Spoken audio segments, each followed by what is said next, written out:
Well, hello, Glue Troopers. Max of Max's Models here. And some days you just don't feel like building. And I was just watching YouTube videos, and Dan Monroe dropped a new video on one of the greatest movies ever made, The Fantastic Voyage. And I remember seeing that movie when I was about 6 years old at the Hill Theater in Quincy, Florida. It was our drive-in theater. And the old concession stand projector booth still stands. When I first saw it as a little kid, I was just very eerie as, ooh. And then I saw it some years later, probably 10, 12 years old, on television. I went, oh, that is one wicked cool submarine. I'd love a model of that. And then I saw it some years later again on television once I was a fully developed teenager. And I was like, wow, there's a submarine in this movie? Oh, Raquel, hubba hubba. Kansas City Bombers, the gunfighter Hanny Cauldron. Sorry, digressing here. Anyway, now that I'm an old geezer model builder, I saw it again today with my wife because after watching Dan's video, told her about it. She says, oh, let's watch that. And now I just want to buy a model, the Mobius model of the submarine, which he mentioned in the video. Of course, there's also the submarine model by Mobius of the Voyager, which is from the Fantastic Voyage cartoon.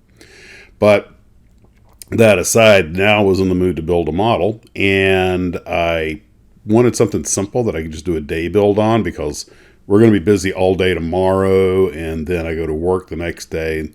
There probably won't be any content until our next live stream. So I grabbed this PM Models, plastic models. The PM Model Company is out of Turkey, and this is the Seat 223 Flamingo. And it is a little European airplane that was, well, I don't know if you guys remember a company called Siebel. They made European airplanes before and during World War II, and then they merged with MBB, Messerschmitt, Blumenbau, and all these European mergers. But it's all a European aerobatic trainer that was popular in Switzerland and Germany. Also in Syria and Turkey. In fact, the one on the cover is in Turkish markings.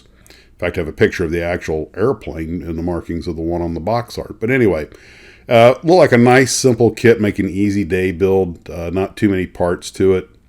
It has, of course, a basic formed interior. You add 2 control sticks, and it does have an instrument panel decal, which is actually surprisingly accurate.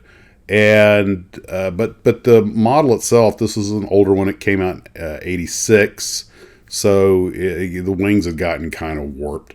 Also, the white, it comes in 2 colors, red and white. So for kids can't afford paint, I suppose, makes it look more like the one in the box. And unfortunately, the inside's black, so I had some black paint handy. He said, well, I'll paint the interior black. I'll put a weight in the nose, an old 45 slug, which just barely holds the nose down. And unfortunately, when I did paint the interior black, I realized that holding up, you don't have to hold it against the light, that quasi-translucent white plastic you can see right through, and you can see where the paint was at. So I painted the entire interior black, and that worked. And of course, I'll probably later on, tape this thing off, prime it, and paint it. The wings are not glued in; they're just everything's glued together except the wings. They pressure fit into place. But it's of course not a difficult kit. The fit was okayish, kind of like early '60s Aurora kits or something. Not bad, not great.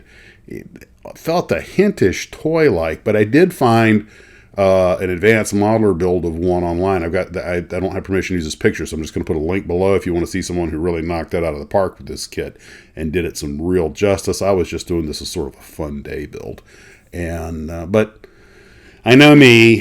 Now that I'm essentially done with it, I'll wind up taking it out to the TARDIS when it comes time to paint it. I'll wind up taping everything off and priming it and trying to do a better job. The only decal I used so far was the instrument panel decal, which did go on without any arguments. I think the decals are still good despite being about 38 years old. And I mean, the kit was good enough that Revell repopped it. And they did that in 95, and then the kit was re-released in 2018 with some new decals and stuff. So it's a very simple, straightforward kit, not a lot of parts to it. a little bit toy-like, but with some work you can make a really nice looking model out of it. So I'll take that out to the Tarbis and put it on the table with all the models that still need to be painted. I'm getting quite the line at the paint booth, but you know what I mean, I just felt like building something, but I didn't want to get into quote unquote a project. You know, wind up with parts all over the table for 3 weeks because I'm leaving soon.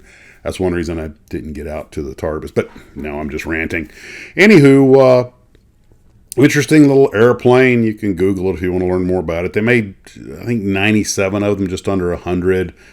About, I think it said 17 were made in Switzerland, I believe, and about 50 of them were made in Spain. And yeah, it's a little light aerobatic trainer.